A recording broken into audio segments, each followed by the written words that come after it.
Hello all.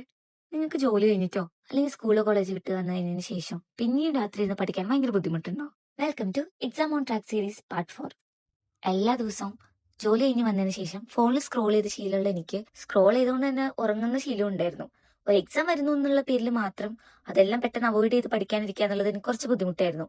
അപ്പോൾ ഈ വീഡിയോയിൽ ഞാൻ അതെല്ലാം എങ്ങനെ അവോയ്ഡ് ചെയ്ത് സ്റ്റഡീസിൽ കോൺസെൻട്രേറ്റ് ചെയ്തു എന്നുള്ളതാണ് കാണിക്കാൻ പോകുന്നത്. ആദ്യം തന്നെ ഞാൻ ചെയ്തൊരു കാര്യം, ജോലി കഴിഞ്ഞ് വന്ന ഉടനെ തന്നെ ഫോണിൽ സ്ക്രോൾ ചെയ്യാതെ വേഗം പോയി ഫ്രഷ് ആവാന്നുള്ളതായിരുന്നു.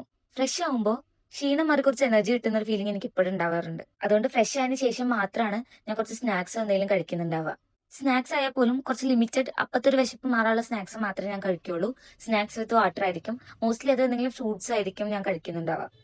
ഈ സ്നാക്സ് കഴിക്കുന്ന സമയത്താണ് ഞാൻ കുറച്ച് സ്ക്രീൻ ടൈം എനിക്ക് വേണ്ടി കൊടുക്കുന്നുണ്ടാവുക. അതും സ്ക്രോൾ ചെയ്യുന്നല്ലാതെ എന്തെങ്കിലും ലോങ് വീഡിയോസ് കാണാനാണ് ഞാൻ പ്രിഫർ ചെയ്യുക. ബിക്കോസ് സ്ക്രോളിംഗ് ആണെങ്കിൽ നമുക്കത് കണ്ടിന്യൂസ് ആയിട്ട് ഇങ്ങനെ സ്ക്രോൾ ചെയ്ത് കണ്ടുകൊണ്ടിരിക്കാനേ തോന്നും. ആൻഡ് ടൈം പോകുന്നത് അറിയില്ല. ഒരു ലോങ് വീഡിയോ ആണെങ്കിൽ അതിനൊരു ഹാഫ് അതിൻ്റെ ഒക്കെ ആകുമ്പോൾ അത് സ്റ്റോപ്പ് ചെയ്ത് പഠിത്തത്തിലേക്ക് പെട്ടെന്ന് തന്നെ തിരിയാനായിട്ട് എനിക്ക് തോന്നാറുണ്ട്. സോ അതിനുശേഷം ഞാൻ എപ്പോഴും പഠിക്കുക എന്തെങ്കിലും ഒരു സബ്ജക്ട് എടുത്ത് വെച്ച് പഠിക്കുകയായിരിക്കും. അത് as per my time table plan പോലെ ആയിരിക്കും ഉണ്ടാവുക. ഇതിൽ സബ്ജക്ട് ഒരു ഇത്ര ടോപ്പിക്സ് കവർ ചെയ്യണം എന്നുള്ളത് ഞാൻ ഡിസൈഡ് ചെയ്തിട്ടുണ്ടാവും. അപ്പൊ അത് വേഗം എന്റെ ഡിന്നർ ടൈമിന് മുന്നേ കംപ്ലീറ്റ് ചെയ്യാനാണ് ഞാൻ എപ്പോഴും ശ്രമിക്കുക. അത് കംപ്ലീറ്റ് ചെയ്തതിനു ശേഷം മാത്രമായിരിക്കും ഞാൻ ഡിന്നർ കഴിക്കാൻ പോകുന്നുണ്ടാവുക. ഈവൻ ഡിന്നർ ആയാൽ പോലും ഞാൻ ഭയങ്കര ഹെവി ആയിട്ട് കഴിക്കില്ല. ഒരു ലിമിറ്റഡ് ആയിട്ടാണ് കഴിക്കുള്ളൂ. കാരണം ഹെവി ആയിട്ട് കഴിച്ചാൽ എനിക്ക് പെട്ടെന്ന് ഉറക്കം വരും. അപ്പോൾ ഉറക്കം വരാതിരിക്കാൻ വേണ്ടിയിട്ട് ഞാൻ കുറച്ച് ലിമിറ്റഡ് ആയിട്ട് വിശപ്പ് മാറുന്ന രീതിയിൽ കഴിക്കും. സോ ഡിന്നറിന് ശേഷം ഞാൻ എപ്പോഴും ഒരു കോമ്പറ്റേറ്റീവ് എക്സാമിന് എന്നെ സംബന്ധിച്ചിടത്തോളം it's most important to cover the previous year question paper. ഞാൻ എപ്പോഴും ഡിന്നറിന് ശേഷം previous year question paper answer ചെയ്യാനാണ് നോക്കുക. അപ്പോൾ ഒരു ഡേയിൽ ഒരു 30, 35, 50 ക്വസ്റ്റ്യൻസ് ഒക്കെ ഞാൻ മാക്സിമം കവർ ചെയ്യാൻ നോക്കും.